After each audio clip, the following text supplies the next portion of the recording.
Now to a developing story. More than 24 people in Westchester are being monitored tonight after possible exposure to coronavirus. And on the same day, hundreds of Americans are heading home after 2 weeks in federal quarantine. CBS 2's Allie Bauman here now with the latest on that. Allie? Well, Christina Maurice, county officials say the 26 patients in Westchester are being quarantined as a precaution because even though they haven't shown any symptoms of the novel coronavirus, they may have recently been exposed to the illness abroad.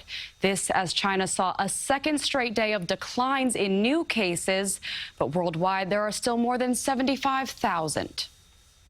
This is serious, but it has not reached a stage by which undue speculation is warranted. Health officials say 26 people are currently being quarantined in Westchester County, most in their own homes. And while none have shown symptoms of the novel coronavirus or COVID-19, all have recently returned to New York from areas where the disease is more prevalent. The county is making sure that the individuals have everything they need to maintain their separation, their isolation within their homes. So food, medications, whatever they need, we're ensuring that they have these things. County officials say doctors are able to video conference with patients around the clock while monitoring their conditions. You're watching to see if people develop symptoms of the disease, and at that point, you would then test them if they did. While there have been no positive cases of coronavirus in New York State, there are currently 15 confirmed cases across the U.S.